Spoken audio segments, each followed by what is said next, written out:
உங்க நகைய மீட்டு பெஸ்ட் ரேட்க்கு வாங்கி டிஃபரன்ஸ் அமௌண்ட் கொடுத்துருவாங்க. All 8880 கேள்வி நேரம் நிகழ்ச்சிக்காக உங்கள் அனைவரையும் அன்போடு வரவேற்கின்றேன். இன்றைய கேள்வி நேரம் நிகழ்ச்சியில் நாம் என்ன தலைப்பில் வாதிக்க போகிறோம் என்பதை ஒரு செய்தி தொகுப்பை பார்த்த பிறகு நம்ம விவாதத்தை தொடரலாம்.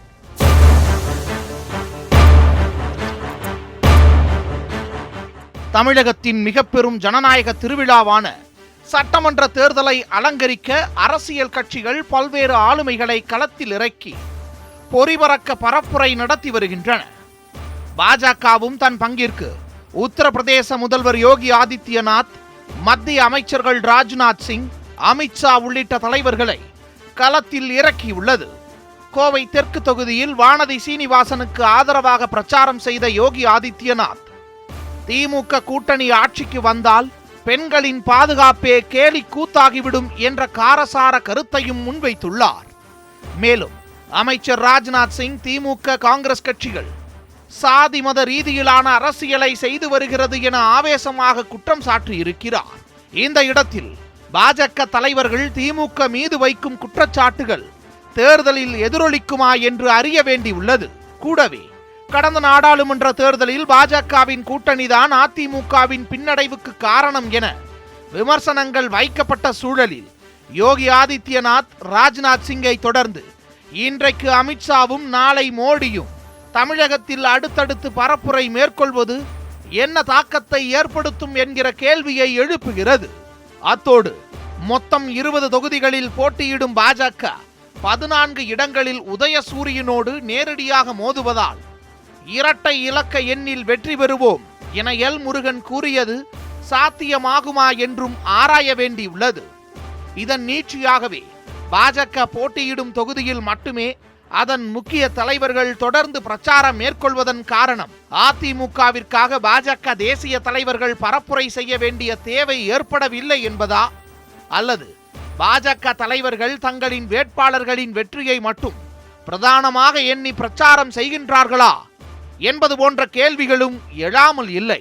மறுபுறம் திமுக கூட்டணிக்கு ஆதரவாக பரப்புரை மேற்கொள்ள காங்கிரஸ் தரப்பிலிருந்து ராகுல் காந்தியை தவிர மற்ற தேசிய தலைவர்கள் பெரிய அளவில் வராமல் இருப்பது திமுகவிற்கு பின்னடைவா என்கிற சந்தேகமும் தோன்றுகிறது. மொத்தத்தில் பாஜக தேசிய தலைவர்கள் தமிழக தேர்தலில் ஏற்படுத்த போகும் தாக்கத்தை பின்வரும் 5 கேள்விகளை கொண்டு அலசுகிறது இன்றைய கேள்வி நேரம். பெண்களுக்கு எதிரான கட்சியாக திமுகவை சித்தரிக்கும் பாஜகவின் பரப்புரை எடுபடுமா? யோகி ஆதித்யநாத், அமித்ஷா போன்ற தலைவர்களின் பரப்புரை என்ன தாக்கத்தை ஏற்படுத்தும்? இரட்டை இலக்கங்களில் வெல்வோம் என்கிற எல் முருகனின் நம்பிக்கையை நனவாக்குவார்களா பாஜக தேசிய தலைவர்கள்? 14 இடங்களில் உதயசூரியனோடு நேரடியாக மோதுவது பாஜகவுக்கு சாதகமா பாதகமா? தேசிய தலைவர்களின் பரப்புரையில் ராகுலை மட்டுமே நம்பியிருப்பது காங்கிரசுக்கு பின்னடைவா? மேலும் அடுத்தடுத்து எழும் கேள்விகளுக்கும் வெளிச்சம் பாய்ச்சுகிறது இன்றைய கேள்வி நேரம்.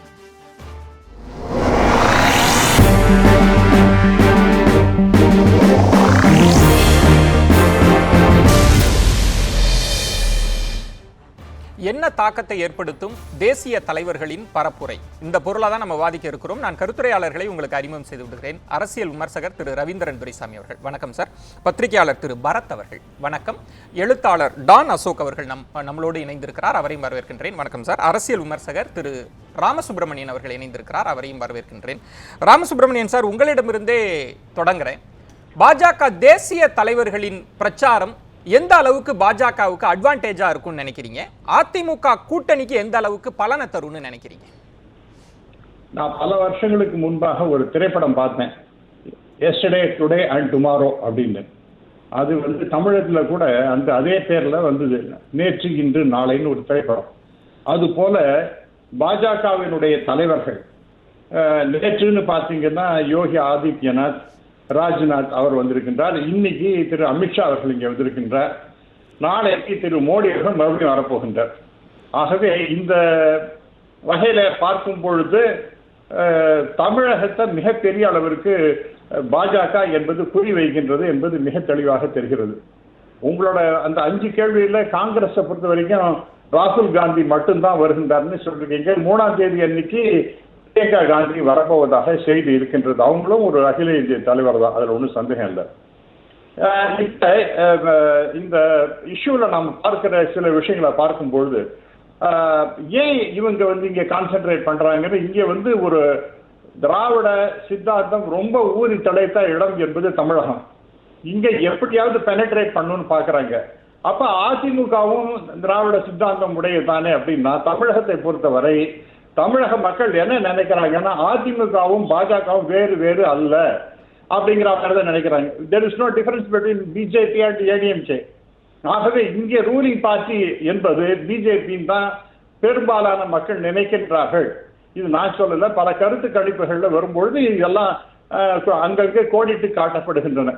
ஆகவே அப்படி நாமே இங்க ஆளுகின்ற நிலைமை இருக்கும் பொழுது நமக்கு நம்பர் இல்லை, அதனால எப்படியாவது நம்பர் வர வேண்டும் அப்படிங்கிறதுக்காக தொடர்ந்து இங்கே பயணித்துக் கொண்டிருக்கின்றார்கள் அப்படிங்கிறது முதல் பலனை தருமா ராமசுப்ரமணியன் சார்? அது எந்த அளவுக்கு பாஜகவுக்கு பலனை தரும்? எஸ், இப்ப இது பலனை தருமானா இப்ப இந்த தடவைக்கு தருவதாக வாய்ப்பு இருக்கிறதா எனக்கு தெரியல. பிஜேபியை பொறுத்த வரைக்கும் வருகை இந்த கருத்து கணிப்புகள் ஆல்மோஸ்ட் எவ்ரிதிங், அதுல சில கருத்து கணிப்புகள்லாம் நான் பேரை சொல்ல விரும்பவில்லை, உங்களுக்கு எல்லாருக்குமே தெரியும். அதுல என்ன சொல்றாங்கன்னா, ஒரு இடத்துலையும் அதிமுக வெல்லும் என்றாலும் பாஜகவினுடைய கூட்டணி இருப்பதால் அங்கே அதிமுக தோற்பதற்கு வாய்ப்புகள் அதிகமாக இருக்கின்றன அப்படின்னு தான் திருப்பி திருப்பி திருப்பி சொல்லிட்டு இருக்காங்க. பாஜக இருக்கக்கூடிய இடத்துல இது மிகப்பெரிய மைனஸ் பாயிண்ட் என்னன்னா பாஜக என்பது. அப்ப எல்லா இடத்துலையும் த்ரூ அவுட் தமிழ்நாடு அந்த 20 இடத்திலையும் மிகப்பெரிய பிரச்சனை என்பது பாஜகவை பொறுத்த வரைக்கும் பாஜக, அதே போல அதிமுகவுக்கு மிகப்பெரிய பிரச்சனை என்பது பாஜக. ஆகவே இது வெற்றியை தருமா அப்படிங்கிறது இப்ப இம்மிடியேட்டா ஒன்றும் தரப்போறதில்லை. ஆனால் இவங்கள் தொடர்ந்து அதற்கு முயற்சிகள் செய்து கொண்டே இருப்பார்கள், அது ஒன்றும் சந்தேகமே இருக்கிறது. ஒரு தேசிய தலைவர்கள் டெல்லியிலிருந்து வராங்க, அவங்க வைக்கிற குற்றச்சாட்டுக்கு கூடுதல் முக்கியத்துவம் கிடைக்குமா? தமிழக மக்கள் எப்படி பார்ப்பாங்க? ஏன்னா தொடர்ந்து அவங்கள்ட்ட ஒரு ஸ்ட்ராட்டஜி இருக்கு. பாஜக தேசிய தலைவர்கள் ராசா விவகாரத்தை கையில் எடுக்கிறாங்க, பெண்களுக்கு பாதுகாப்பு இருக்காது அப்படின்றாங்க, பெண்களுக்கு எதிரான கட்சி திமுகன்றாங்க. நம்மளால கணிக்க முடியுது, இது ஒரு ஸ்ட்ராட்டஜியா வியூகமா எடுக்கிறாங்கன்னு நம்மளால புரிஞ்சுக்க முடியுது. அது பலனை தராதா? அதாவது சார், இந்த திரு ராசே அவர்கள் பேசியது, அதாவது இப்ப எலெக்ஷன்ல பேசுறதுங்கிறது ரொம்ப சிம்பிளா பேசினா போறோம். முன்னாடி மாதிரிலாம் எதுகை மோனை அதெல்லாம் முன்னாடி திராவிட முன்னேற்ற கழகம் பேசும்போதெல்லாம் நாங்கெல்லாம் சின்ன பையனா இருக்கும்போதுலாம் ரொம்ப ஆர்வமாக போய் பார்ப்போம். ஏன்னா அவங்களுடைய பேச்செல்லாம் அவ்வளவு ஈர்க்கக்கூடிய வகையில இருக்கும், அடுக்குமொழிகள்லாம் ஏராளமா இருக்கும். அதெல்லாம் குறிச்சு வச்சுட்டு ஸ்கூல்ல காலேஜஸ் எல்லாம் போய் பேசுவதற்கு கூட எங்களுக்கு உதவியா இருக்கும். அது ஒரு காலம். ஆனா இப்ப சிம்பிளா பேசணும், அதுவும் மக்களுக்கு எடுபடும் வகையில எளிமையாக பேசுவது என்பது மிக அவசியம். இந்த நேரத்தில் திரு ராசா அவர்கள் பேசியது என்பது அவர் 2 தலைவர்களை பற்றி கம்பேரிசன் அப்படிதான் பண்றாரு அவர். அந்த கம்பேரிசன் பண்ணும்பொழுது எதுக்காக இந்த மாதிரி ஒரு தேவையில்லாத ஒரு சர்ச்சைக்கு உரிய சொல்லாடல் எதற்கு அப்படிங்கிறது என்னுடைய பாயிண்ட். ஆனாலும் அவர் அதற்கு விளக்கம் கொடுத்தார், அதை ஏற்க மறுத்தார்கள். அதற்கு பிறகு அவர் வெளிப்படையாக மன்னிப்பு கேட்டுவிட்டார். அதற்கு முன்பாக திரு ஸ்டாலின் அவர்கள் இது போன்ற கண்ணிய குறைவான பேச்சுகள் யார் பேசினாலும் அது திமுக ஏற்காதுங்கிற மாதிரி சொல்லிட்டாங்க. அதே போல திருமதி கனிமொழி அவர்களும் தன்னுடைய ட்விட்டர்ல இந்த மாதிரி எல்லாம் கண்ணிய குறைவாக பெண்களை பேசுவது என்பது தவறு அப்படிங்கிற மாதிரி எல்லாம் சொல்லிட்டாங்க. That is the end of the day's play, அவ்வளவுதான்.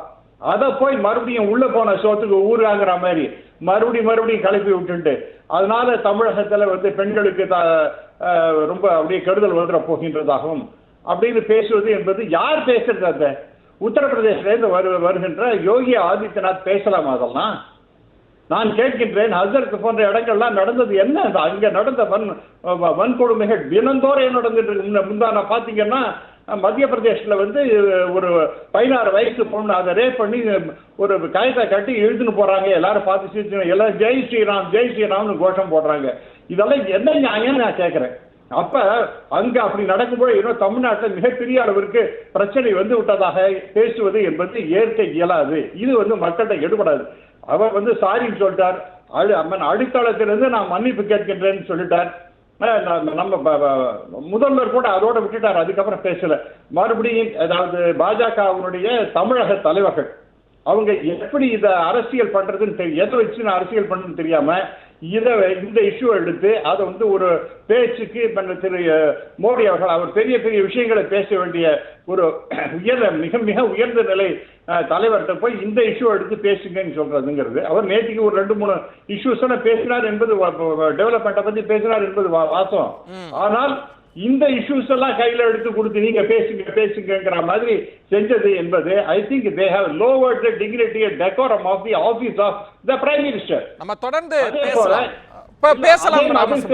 ஒரு செகண்ட் சார், ஒரே ஒரு செகண்ட். அதே போல இன்னைக்கு அமித்ஷா அவரோட கிட்டத்தட்ட அந்த இஷ்யூவை பேசுறாங்க. எல்லாருமே டெல்லியில இருந்து வர எல்லா தலைவர்களும் அந்த இஷ்யூவை எடுக்கிறாங்கன்னா உங்களுக்கு ஒரு கணக்கு இருக்கோ இது தாக்கத்தை ஏற்படுத்தும்னு. இது வந்து it is a very very wrong strategy on the part of BJP.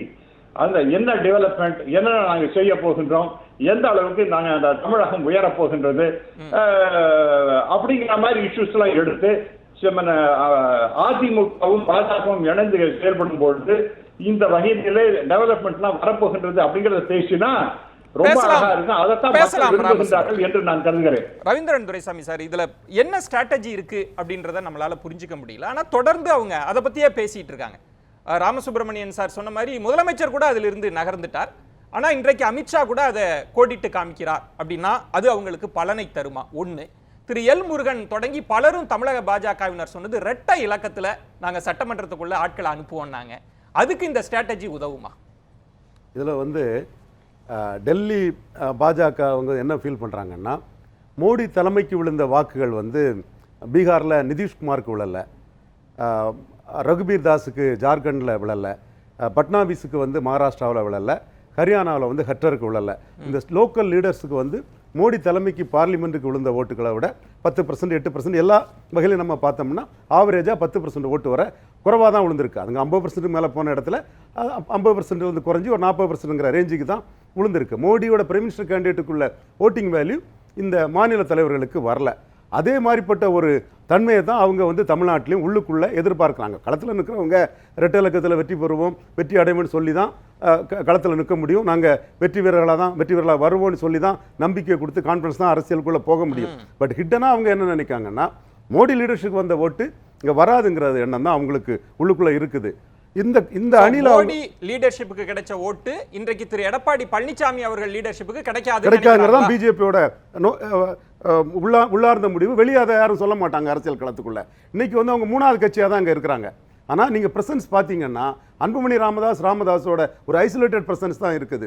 ஆனால் பிஜேபி வந்து கட்சிக்கு இணையாட்டு தங்கள் எடப்பாடி கடுமையாக பிரச்சாரம் பண்ணிட்டு இருக்கிறாரு. பன்னீர் பிரச்சாரம் இல்லை, பெரிய அளவில் இல்லை. பன்னீர் சொல்லத்துக்கு எடப்பாடி மிக கடுமையாக தன்னோட நிலைநாட்டுறதுக்கு மிக கடுமையாக எடப்பாடி பழனிசாமி பிரச்சாரம் பண்ணிட்டு இருக்காரு, ஹெக்டிக்காக ஒர்க் பண்றாரு. இந்த சூழ்நிலையில் பாஜக தலைவர்களோட இது வந்து ரொம்ப ஜாஸ்தி இங்கே பிரசன்ஸ் இருக்கு.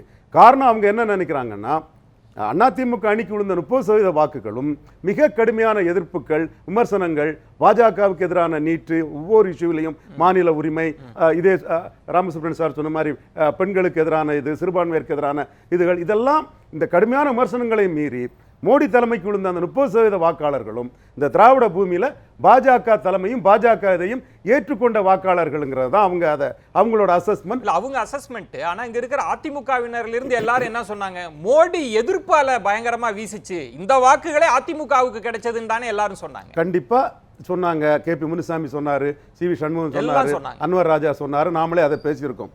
அப்படி சொன்னவங்க தான் இன்னைக்கு இபிஎஸ் ஓபிஎஸ் வந்து இவங்களா அலையன்ஸ் தொடர்னு சொல்லி அலையன்ஸை வச்சிருக்காங்க. பட் சீட்டு வந்து வீக்கான சீட்டை தான் கொடுத்துருக்காங்க.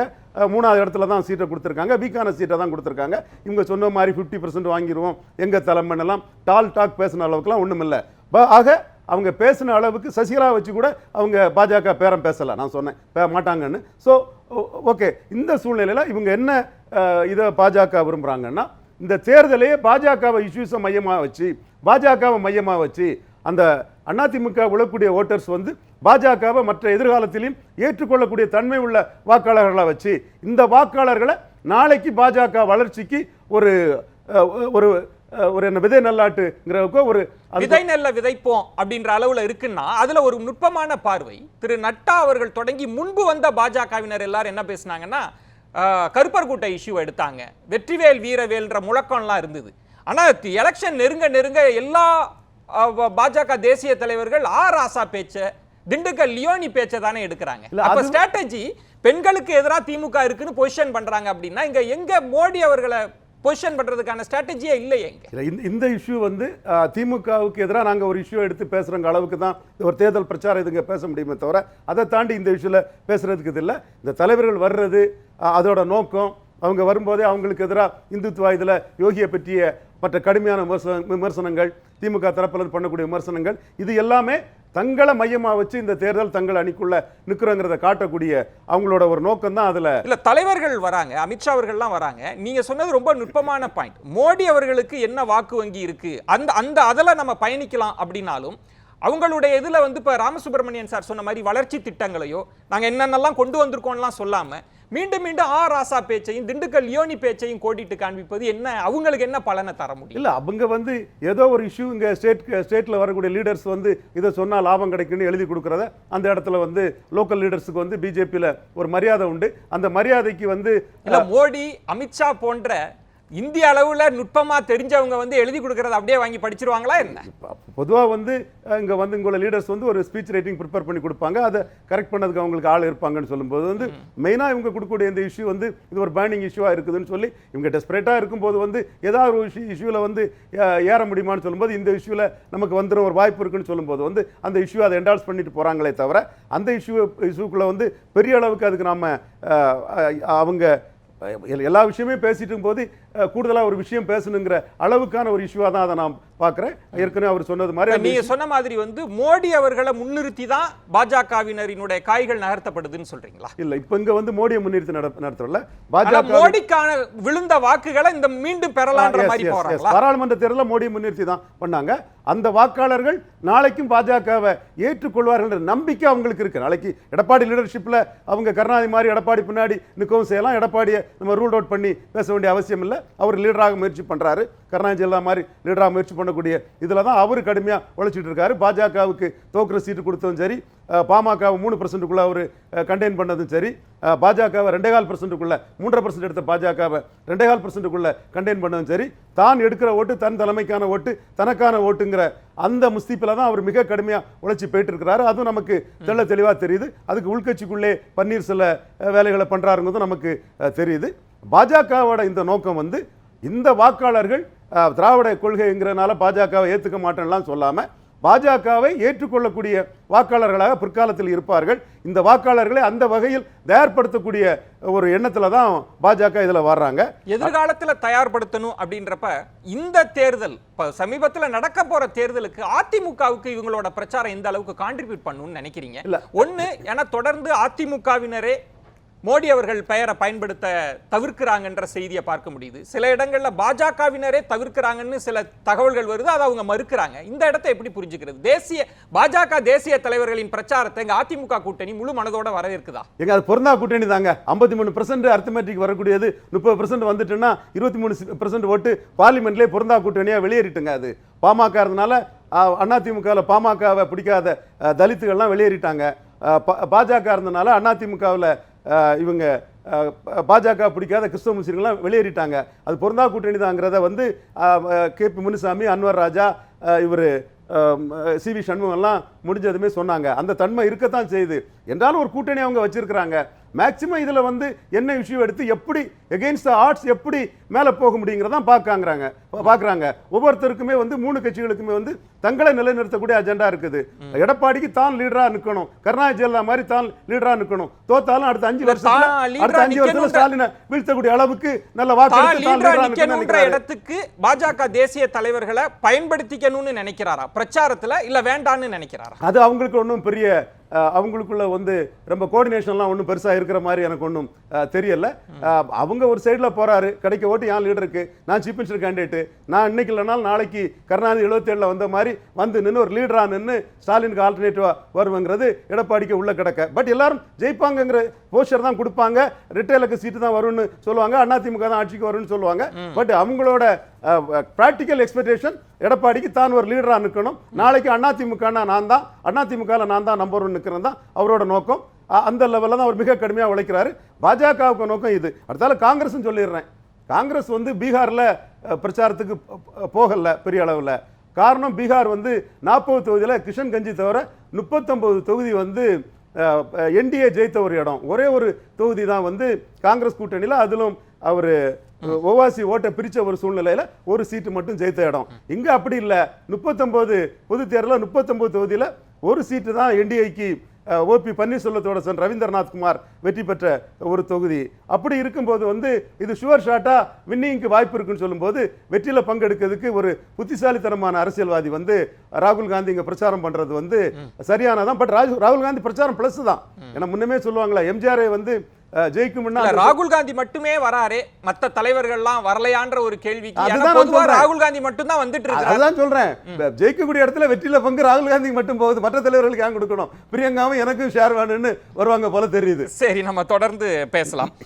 டான் அசோக், இதுல பாஜக தலைவர்களினுடைய வியூகத்தை நம்ம பார்க்க வேண்டியிருக்கு. தேசிய தலைவர்கள்லாம் வராங்க, முன்பு அவங்களுக்கான வியூகம் வேறையா இருந்தது. ஆனா ராசா பேச்சை தொடர்ந்து அவங்க மீண்டும் மீண்டும் திமுகவை பெண்களுக்கு எதிரான கட்சி, பெண்களுக்கு எதிராக வன்முறையை புரிவாங்க அப்படின்ற ஒரு வியூகத்தை வகுக்கிறாங்க. இது திமுகவுக்கு நெருக்கடியா மாறாதா? அந்த கூட்டணிக்கு பின்னடைவை தராதா?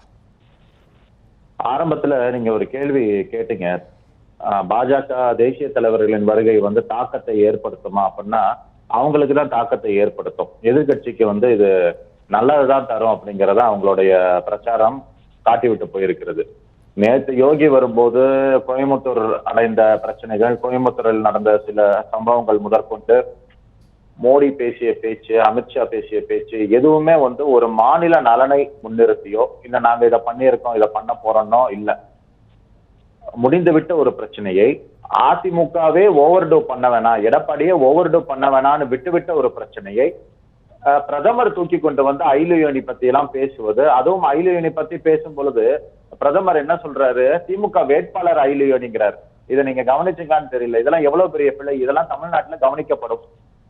தமிழ்நாட்டு வாக்காளர்களை நீங்க ரொம்ப ஈஸியா வடநாட்டு வாக்காளர்கள் போல எதையாவது பேசிட்டு போயிட முடியாது. இங்க வந்து மக்களுடன் ரிலேட் செய்ய வேண்டிய தேவை இருக்கிறது.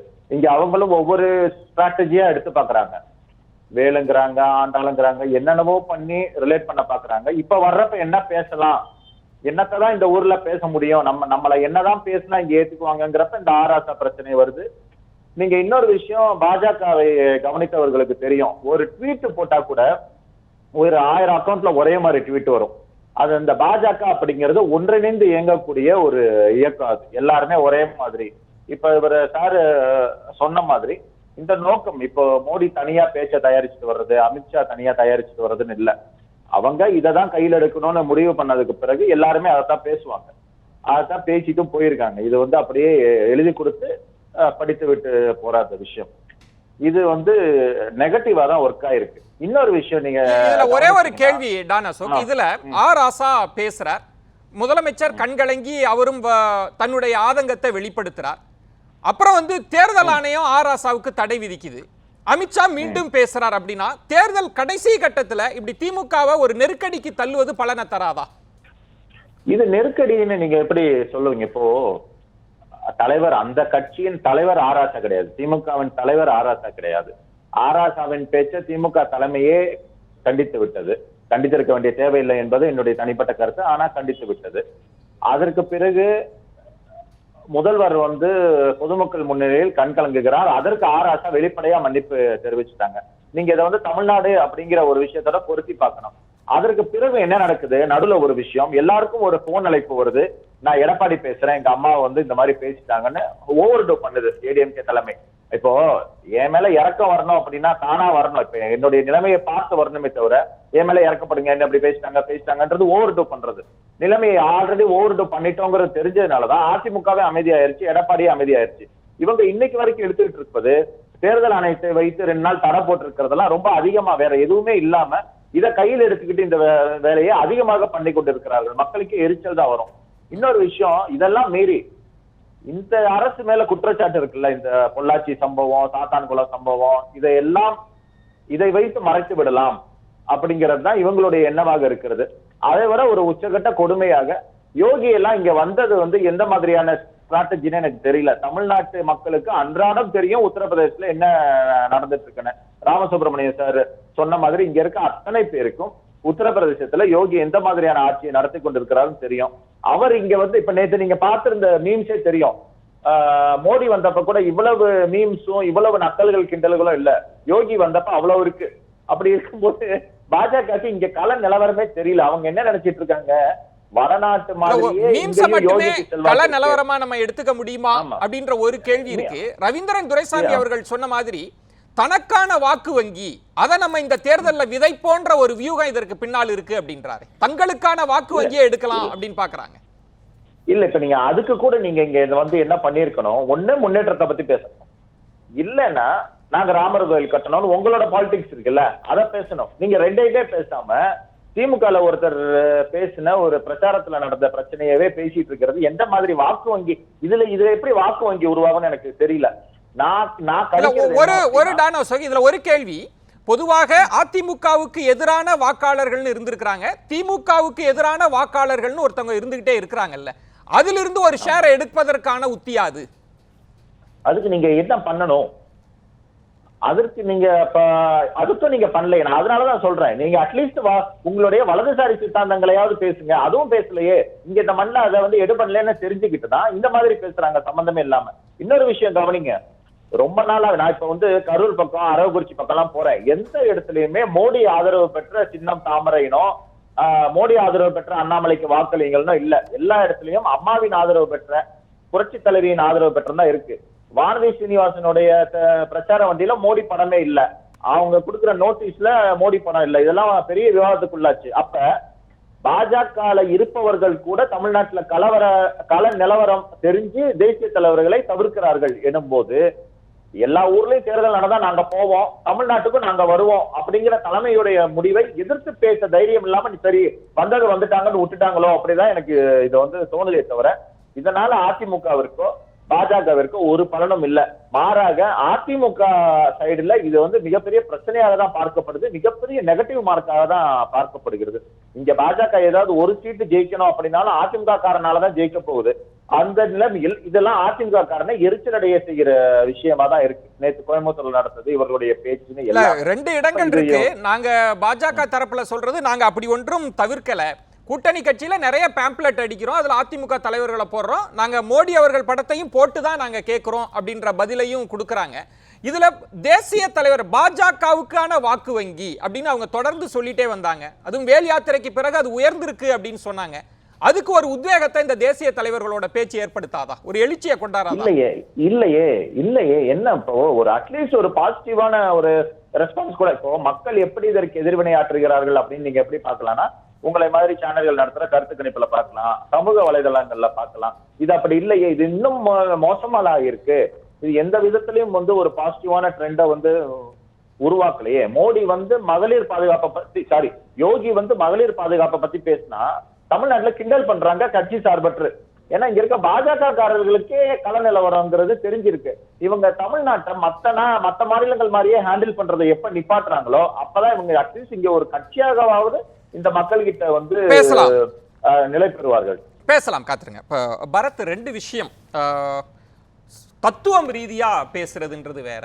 இப்ப திமுக கூட்டணியில வந்து இவங்கெல்லாம் பிரச்சாரம் பண்றது எங்களுக்கு ரொம்ப சந்தோஷம், எங்க பரப்புரையை வந்து குறைக்கிறாங்க, இவங்கெல்லாம் பண்ணாலே ஓட்டு ஒவ்வொரு முறையும் வரப்ப 1% வாக்கு குறையுது அப்படின்லாம் பேசுறது ஒரு புறம் இருக்கு. இன்னொன்னு 14 இடங்கள்ல உதயசூரியனோடு நேருக்கு நேராக மோதுது பாஜக. ஆனா அவங்க இலக்குன்றது 2 இலக்கத்துல நாங்க சட்டமன்றத்திற்குள் அனுப்புவோன்றப்ப இந்த வியூகம்லாம் எப்படி என்ன பலனை தரப்போகுது பாஜக? அதுக்கு முன்னாடி ஒரு சின்ன விஷயம், ராமசுப்ரமணியம் பேசும்போது பிரதமர் வந்து ஏராஜா விஷயத்தை பேசி லோவர்ட் இஸ் டிக்னிட்டின்னு ஒரு வார்த்தை சொன்னாரு. என்ன விஷயத்தை பேசினாரோ அவரு தான் lower the dignity. It was a reaction to his speech. அது பிரதமராக இருந்தாலும் இந்த விஷயத்தை பேசியதை நான் வரவேற்கிறேன். அது ஓவர்லுக் பண்ணாம. ரெண்டாவது அப்புறம் ரெண்டாவது வந்து இருங்க நான் முடிச்சிடுறேன். அதான் நான் இப்பதான் பேச ஆரம்பிச்சிருக்கேன், நீங்க பேசிட்டே இருப்பீங்க, முடிச்சிடுறேன். தனிப்பட்டு கொண்டு வந்துறேன். தனிப்பட்டு நான் பொதுவா சொல்றேன். நான் சுப்ரமணியன் நான் பேசிறேன், நான் சொல்லிறேன். காத்துருங்க. அடுத்ததாக திரு டொனால்ட் அந்த இடத்துல வேண்டாம். நான் ஒரு விஷயம் மட்டும் சொல்லிறேன். அவர் சொன்ன அந்த கருத்துக்கு டொனால்ட் ஷோக்கு அதே மாதிரி வந்து நானாக பர்சனலா இருந்தா இத நான் ஓவர்லுக் பண்ணிருப்பேன்றாங்க. அதிமுக கூட இத ஓவர் டூ பண்ணல, லீகலி எலெக்ஷன் கமிஷன்ல கம்ப்ளைன்ட் பண்ணிருக்காங்க.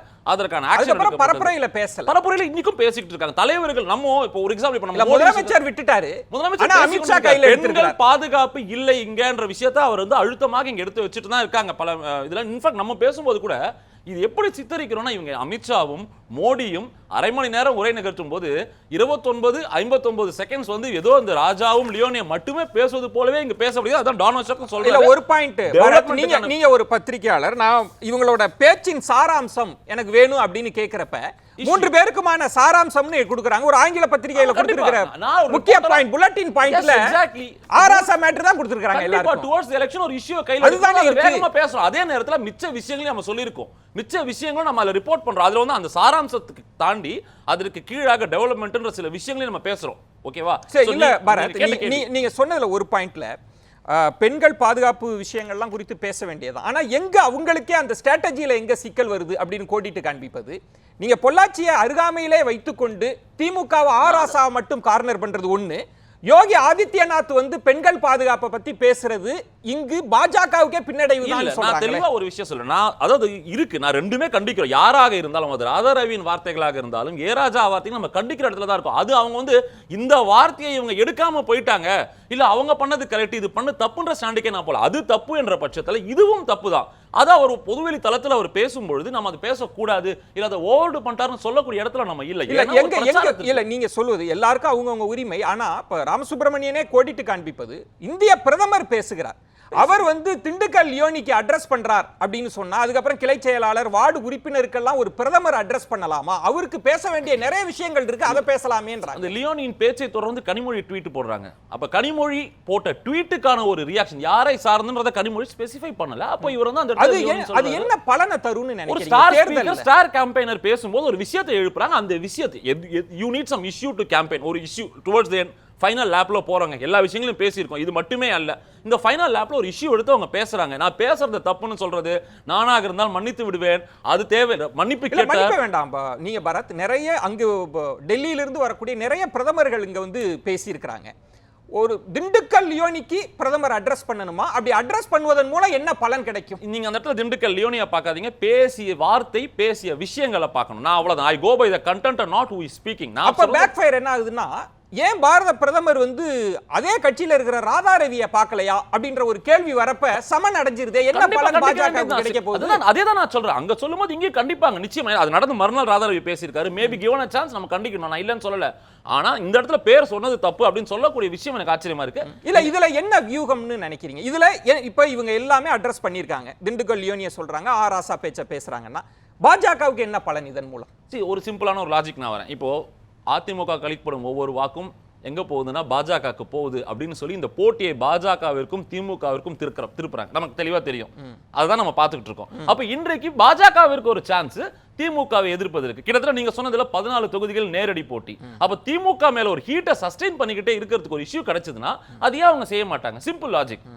பாஜகவை பொறுத்தவரை நீங்க அவங்கள கிட்டத்தட்ட இந்த தேர்தலில் அதிமுகவை சாடுவதை தான் அதுவே ஒரு ஃபர்ஸ்ட் ரவுண்ட் விலை. அப்படினா கூட்டணிக்குள்ள ஒரு கோஆர்டினேஷன் இல்ல. நான் உன்ன முந்துறேன், நீ என்ன முந்துன்ற போட்டி தான். அதுதான் ரவீந்திரன் துரைசாமி சொன்னாங்க.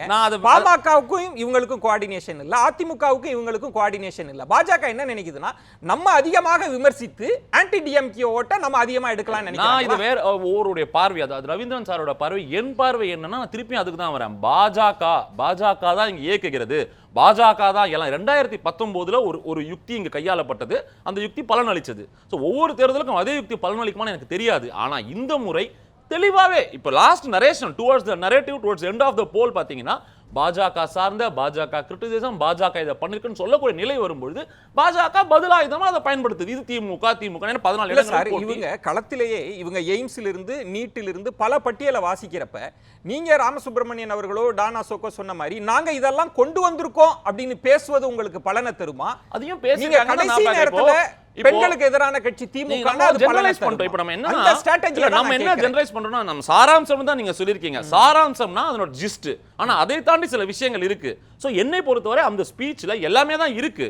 நாங்க என்ன செஞ்சிருக்கோம், செய்ய போறோம், மேனிஃபெஸ்டோன்னு ஒன்று இருக்கு எல்லாருக்குமே. நீங்க எல்லாரும் பிஜேபிக்கு கூட இண்டிவிஜுவல் மேனிஃபெஸ்டோ இருக்கு, அதை நம்ம ஒத்துக்கல, அது அடுத்த விஷயம். மேனிஃபெஸ்டோன்னு ஒன்று இருக்கு, என்ன பண்ண போறோம்னு சொல்லியிருக்காங்க, பொதுவாகவும் பேசுறாங்க. இன்னைக்கு இஷ்யூ இருக்கும்போது ஹைலைட் இல்ல சார், பார்லிமெண்ட் எலெக்ஷன்லயே கூட திரு நரேந்திர மோடி அவர்கள் பேசின போது ரீகவுண்டிங் மினிஸ்டர் அப்படின்னு ஒரே ஒரு பெயரை குறிப்பிடாமல் சொல்லிட்டு பொதுவாக பேசிட்டு போனார். பார்லிமெண்ட் எலெக்ஷன்ல அதுதான் அவங்களோட ஸ்ட்ராட்டஜியா இருந்தது.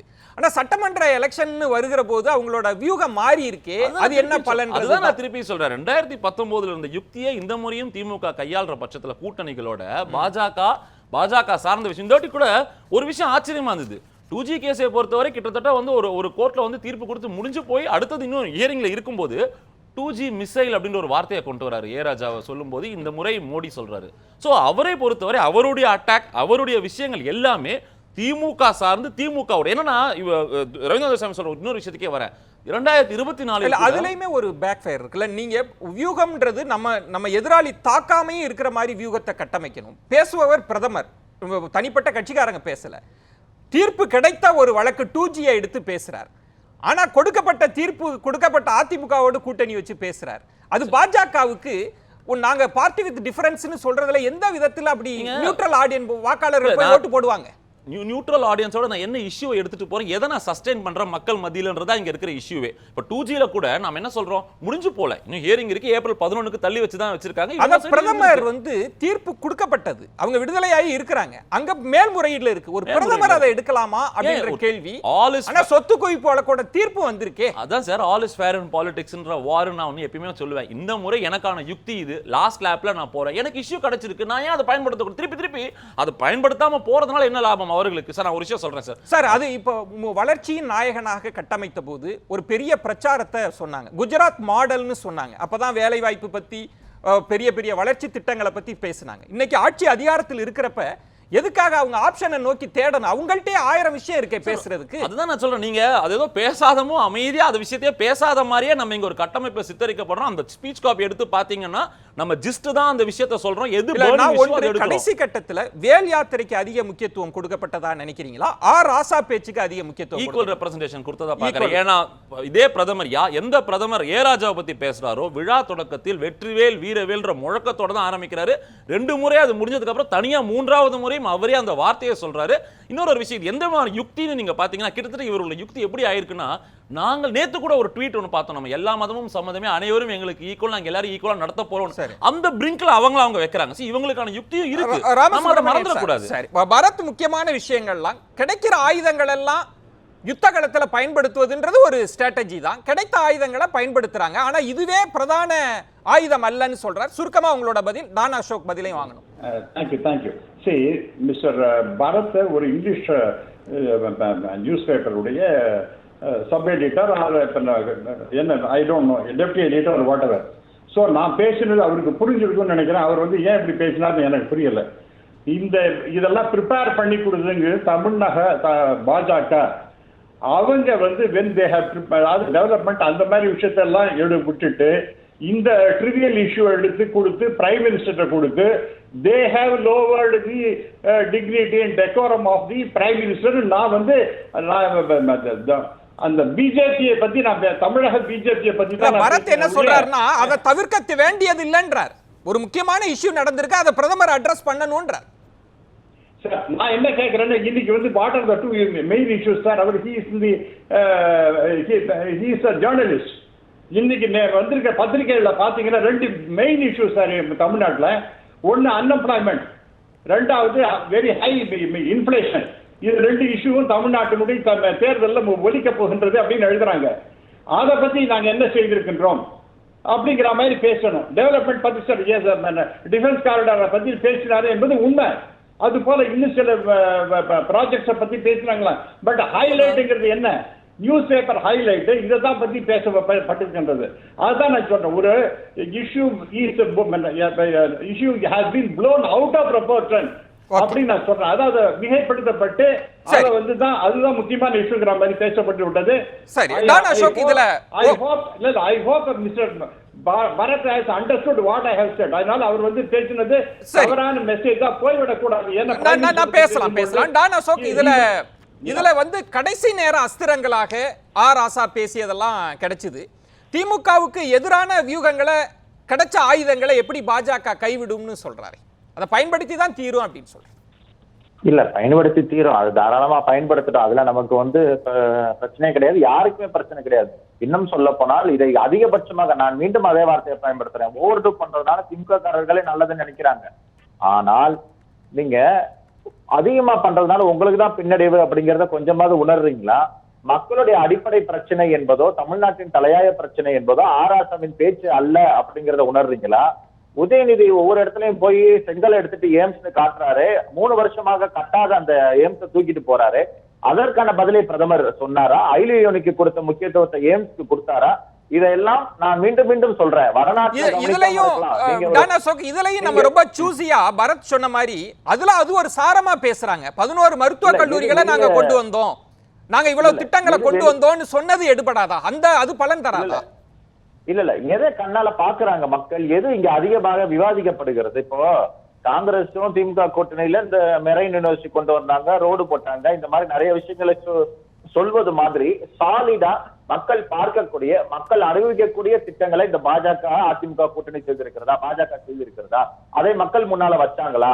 அப்படின்லாம் இல்லாம இல்ல இந்த மக்களுக்கு இப்ப அடுத்து நீங்க மீண்டும் அதிமுக ஆட்சியை கொடுத்தீங்கன்னா, எடப்பாடி கூட கரெக்டா பேசினாரு. எந்த இடத்துல பேசினாருன்னா, மத்திய அரசோட நாங்க இணக்கமா இருக்கோம், நிறைய உதவிகளை பெறோம். இது இன்னொரு விஷயம், ஜிஎஸ்டி கூட வாங்க முடியல, பிரச்சனையா இருக்குன்றது இன்னொரு விஷயம். ஆனால் அட்லீஸ்ட் இப்படி இந்த மக்கள்கிட்ட இப்படியாவது பேசணும் அப்படிங்கறதாவது எடப்பாடிக்கு தெரிஞ்சிச்சு.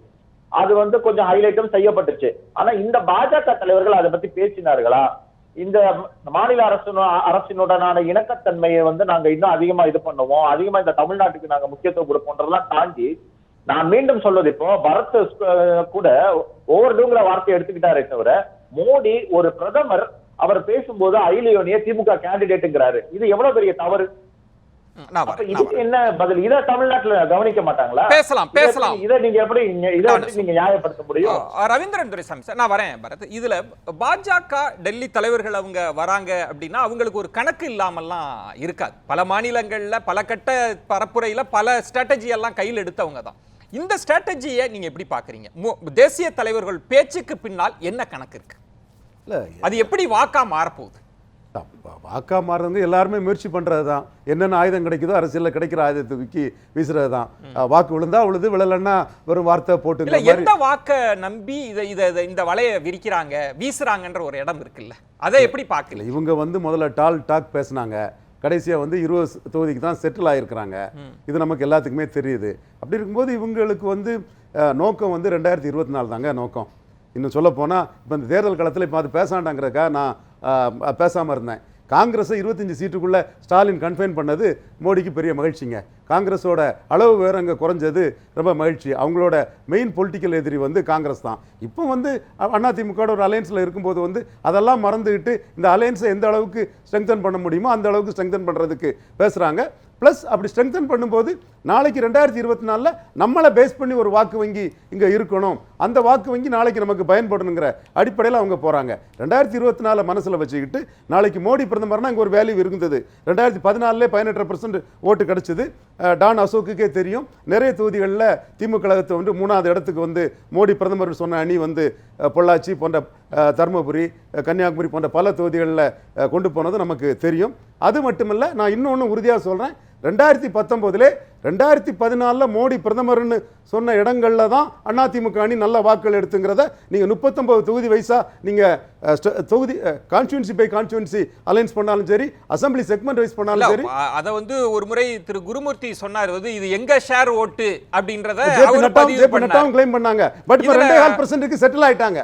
நம்ம காலேஜ் ஸ்பேட் எஸ்எஸ் ஸ்பேட் அவங்க கிளைம் பண்ணாங்க, ஜேபி நட்டா கிளைம் பண்ணாங்க, நானே நட்டாவோட கிளைம் பண்ணேன். ரவீந்திரன் துரைசாமி சார், நீங்க நாடாளுமன்ற தேர்தல் கணக்கு இருக்கு ஒண்ணு, காங்கிரஸை மட்டுப்படுத்தணும், திமுக கூட்டணியில அவங்களோட ஷேரை அவங்களோட ஆதிக்கத்தை குறைக்கணும்ன்றது ஒரு வியூகமா இருந்தாலும் கூட, முதல்ல அவங்க சொல்லிட்டு இருந்தது வேல் யாத்திரை, அதை பத்தி பேசினாங்க. அப்புறம் திமுக இந்துக்களுக்கு எதிரான கட்சி அப்படின்ற ஒரு நரேட்டிவ் செட் பண்ணப்பட்டது. ஆனா இப்ப திமுக பெண்களுக்கு எதிரான கட்சி அப்படின்னு மாறினதுக்கு என்ன? இதுல எல்லா இதுலயுமே சசிகலா வச்சு பேரம் பேசணும் அதிமுக கிட்டங்கிற ஒரு கருத்து சிடி ரவி கிட்ட இருந்து, தமிழக பாஜக கிட்ட இருந்து, பொன் ராதாகிருஷ்ணன் இருந்தது, இவர் நட்டாக்கிட்ட இருந்து, அனைத்து சுப்பிரமணிய சாமி கிட்ட இருந்தது, ஏன் சத்ரியன் குருமூர்த்தி கூட இருந்து, எல்லாத்திட்டே இருந்து. ஆனால் மோடி கிட்ட இல்லை. அந்த இது இவங்களுக்கு அதிமுகவில் பேரம் பேசக்கூடிய சக்தியை கூட அந்த ஆன்டி சசிகலா பிரைம் மினிஸ்டரோட மூவில விட்டுட்டாங்கன்னு தான்.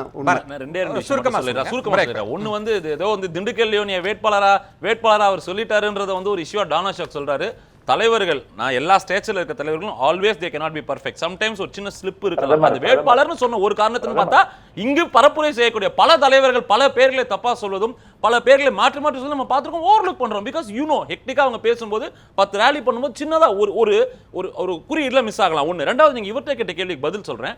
அது ஏதோ அந்த இந்துத்வா, அந்த ஆன்டி ஹிந்து, அந்த கன்சால்டேஷனை விட்டுட்டு இதுக்கு வந்துட்டாங்க நம்ம நினைக்க வேணாம். ஏன்னா அந்த யுக்தி இவர்களுக்கு பாஜக ஃபோக்கஸ் மாறி இருக்கு. அவருக்கு அது பலன் அளிக்குது. இப்ப சமீபத்துல பெண்களுக்கு எதிரான அது இன்னைக்கு இருக்கிற பர்னிங் இஷ்யூ. அது இன்னைக்கு இருக்கிற பர்னிங் இஷ்யூ. அவங்க ஒரு இந்து கன்சல்டேஷன் ஆஃப் ஃபோர்ஸ் நோக்கி நகர்றாங்க. அது ஓரளவுக்கு பலன் கொடுத்தது. ஏன்னா யாரை நோக்கி அந்த குற்றச்சாட்டை வைத்தார்களோ அவர்களே திருப்பி நாங்கள் இந்துக்களுக்கு எதிரி அல்ல, 1000 கோடி ஒதுக்குறோம், நாங்க வேலை எங்களுக்கு பொதுவான விஷயம், பழனியில இப்போ பேச வைக்கிறாங்க. பாஜகவோட வெற்றின்றது திமுக தேர்தல் அறிக்கையில நாங்க 1000 கோடி ஒதுக்கணும்னு சொன்னதா அல்லது இந்து வாக்கு வங்கியை பெறறதா? தேர்தலுக்கு பிறகுதானே தெரியும். நாங்கள் இந்துக்களுக்கு விரோதி எல்லாம் அவங்கள சொல்ல வைக்கிறது பாஜகவுக்கு வெற்றி. அதுதான் அப்ப எலக்டோரல் கெயின்ஸ்னு ஒன்னு கிடையவே கிடையாது பாஜகவுக்கு. இந்த electoral gain consolidation of Hindu votes நோக்கி தான நாங்க நகர்றோம். இல்ல சார், அவங்க அனௌன்ஸ் பண்ணிட்டாங்கன்னா அந்த வாக்கு அவங்களுக்கு தான் கிடைக்க போகுதுன்னா என்ன கெயின் பாஜக? ஒரு அனௌன்ஸ்மென்ட்டை ஒட்டு உடனே மக்கள் வாக்களிச்சிர போறாங்கன்னு சொல்லிட்டா இன்னைக்கு எல்லாரும் கிட்டத்தட்ட சிமிலர் அனௌன்ஸ்மென்ட். ஒரு மேனிஃபெஸ்டோ பார்த்து ஒருத்தர் வாக்கு போட போறாங்கன்னா எல்லார் மேனிஃபெஸ்டோவும் ஒரே மாதிரி தான் இருக்கு. சோ இந்த கிரெடிபிலிட்டி ஆன் தி கிரவுண்ட் எப்படி இருக்க போகுதுன்றத பார்க்கணும். சோ இந்த விஷயத்தை எடுத்ததுனால இத விட்டுட்டாங்க நம்ம நினைச்சிர வேண்டாம். சரி, நம்ம தொடர்ந்து பேசலாம். நியூஸ் 7 தமிழ் ட்விட்டர் பக்கத்துல நம்ம ஒரு முக்கியமான கேள்வியை முன் வச்சிருக்கோம். பாஜக தலைவர்கள் அடுத்தடுத்து தமிழகத்துல பரப்புரை செய்வது, இந்த கேள்வியை முன் வச்சிருக்கோம். வெற்றி வாய்ப்பை அதிகரிக்கும், பின்னடைவை தரும், கூட்டணிக்கு சாதகமாகும், தாக்கம் இருக்காது, இந்த 4 வாய்ப்புகளை கொடுத்திருக்கோம். மக்கள் என்ன நினைக்கிறாங்கன்றத ஒரு சின்ன பிரேக் எடுத்துட்டு நம்ம தொடர்ந்து வாதிக்கலாம். நியூஸ் 7 தமிழ் ட்விட்டர் பக்கத்துல நம்ம முன்வைத்த கேள்வி என்பது பாஜக தலைவர்கள் அடுத்தடுத்து தமிழகத்துல பரப்புரை செய்வது, இந்த கேள்வியை முன் வச்சிருந்தோம். கூட்டணிக்கு சாதகமாகும் 5 விழுக்காடு, வெற்றி வாய்ப்பு அதிகரிக்கும் 12 விழுக்காடு, தாக்கம் இருக்காது 28 விழுக்காடு, பின்னடைவை தரும் 55 விழுக்காட்டினர் கருத்து தெரிவிச்சிருக்காங்க. எல்லாரும் மிகச் சுருக்கமா உங்க நிறைவு கருத்தை பதிவு செய்யலாம். Ramasubramanian sir. I think local issues, local people பேசுறது இதுதான் மிகப்பெரிய அளவிற்கு தாக்கத்தை ஏற்படுத்தும் நான் நம்புறேன். அதனால வெற்றிவேல் வீரவேல் எல்லா மீட்டிங்ல ஆரம்பிச்சாலும் கூட, மத்தியிலேருந்து வடக்குறிகள் வந்தாலும் கூட, லோக்கல் பீப்புள் அவங்க என்ன பேசுறாங்க, பரப்புரைகளை பேசுறாங்கன்னா அந்த லோக்கல் ஏரியாவில் என்னென்ன இஷ்யூ இருக்கோ அதை தான் பேசுறாங்க. அதனால ஹிந்து கன்சல்டேஷன் அதெல்லாம் கூட விட்டுட்டாங்க. ஏன்னா இப்ப எல்லா கேண்டிடேட்டும் ஏதோ கோயிலுக்கு போறாங்க, அங்கேருந்து ஆரம்பிச்சு பரப்புரையை தொடங்குறாங்க. அதனால எல்லாருக்கும் தெரியுது அந்த விஷயம். அதனால இப்ப இந்த இஷ்யூ பொறுத்த வரைக்கும் அதிகமா இங்கே வந்துட்டே இருக்கிறது. இப்ப நான் என்னோட கருத்து இல்ல, இது இப்ப மிகப்பெரிய அளவிற்கு பத்திரிகைகள்லயும் ஊடகங்களையும் வரது என்னன்னா, டெல்லியில இருந்து அதிகமாக அந்த தலைவர்கள் இங்க பேசுவது என்பது ஒன்றும் பிரயோஜனம் இல்லை. 60% மேற்பட்டவர்கள் இது they don't appreciate அப்படிங்கிற மாதிரி தான் சொல்லுகின்றார்கள். இது என்னோட கருத்து எடுத்துக்கொண்டா இது பரவலாக இது தமிழகத்தில் இருக்கக்கூடிய கருத்து. நன்றி ராமசுப்ரமணியன். பிரதிபலிக்கிறேன். ரவீந்திரன் துரைசாமி. பாஜக அவங்களோட எதிர்கால நலனை பார்த்து இது பண்றாங்க. இது பொருந்தா கூட்டணிங்கிற அந்த கான்செப்டை ஏற்றுக்கொள்ளக்கூடிய அளவுக்கு அதிமுகவில் உள்ளவங்களுக்கு இது பிடிக்கல. பட் விற்கவும் முடியாமல் கக்கவும் முடியாமல் அவங்க இருக்காங்கங்கிற ஒரு சூழல் தான் இருக்குது. அந்த ஓட்டிங்கும் அதிமுக மைண்டட் பீப்புள் போட்டனால தான் இந்த அளவு வந்திருக்குமோன்னு தோணுது. டான் அசோக். தமிழ்நாட்டை பொறுத்தவரை பாஜக எந்த மாதிரியான அரசியல் யுக்தி எடுக்கிறதுன்னு தெரியாம பல்லாண்டு காலமாக தவிர்த்து கொண்டு இருக்கிறன்றதான் காட்டுது. இந்த வெற்றிவேல் வீரவேலை கூட ஜெய் ஸ்ரீராமோட ஒரு ரீமேக்கா தான் நான் பாக்குறேன். மக்களும் அப்படிதான் பார்க்கிறார்கள். அதுல கொஞ்சம் கூட மாற்று கருத்தே கிடையாது. அப்படி இருக்கும்போது தமிழ்நாட்டில் நம்ம எப்படி கால் ஒன்றுவது அப்படிங்கறதான் இங்க பாஜகவிற்கு மிகப்பெரிய ஒரு குழப்படியாக இருக்கிறது. அதனுடைய பலனாக தான் நம்ம இந்த மாதிரியான குழப்பங்களை அடுத்தடுத்து பாஜகவின் மேடைகள்ல தொடர்ந்து பார்த்துக்கிட்டு இருக்கோம். சரி, நன்றி. பரத், எப்படி பாக்குறீங்க? இதுல இப்போ காங்கிரஸ்ல இருந்தும் தேசிய தலைவர் இப்ப ராகுல் காந்தியும் வரார். என்ன தாக்கம் ரெண்டு சைடும் எப்படி ஏற்படும்? காங்கிரஸ்ல பாவம் செகண்ட் லைன் ஆஃப் லீடரே இல்லைன்றதான் பெரிய குற்றச்சாட்டு. பல இடத்துல 23 பேர் சேர்ந்து மாற்றணும்லாம் சொல்லிட்டதுனால செகண்ட் லைன் இல்லாதனால ராகுல் தான் வரணும், வந்துட்டு இருக்காரு, அவ்வளவுதான். பட் பிஜேபியை பொறுத்தவரை ஒரு கட்சி ஒரு எஃபர்ட் போடுறாங்க, வரணும், உள்ள இறங்கி பண்ணணும். 2003 அந்த காலகட்டத்தில் திமுகவோட சேர்ந்து 4 எம்எல்ஏ உள்ள கொடுத்த கட்சி தானே. அன்னைக்கு இருந்த பாஜக ரொம்ப வருஷமா கஷ்டப்படுதுன்னு சொல்றதே ஆச்சரியமா இருக்கு. டானோசக் சொல்றத முயற்சி செய்யணும். தேசிய தலைவர் வரவே கூடாது, கேம்பெயினே பண்ணக்கூடாது, லோக்கல் பார்ட்டி ரீஜனல் பார்ட்டியே பண்ணிட்டு போயிடலாம். அதுக்கு தேசிய கட்சிக்கு இங்க என்ன பங்கு இருக்கு? வரணும், செய்யணும், மக்கள் முடிவு செய்வார்கள் ஒத்து போதா இல்லையான்னு.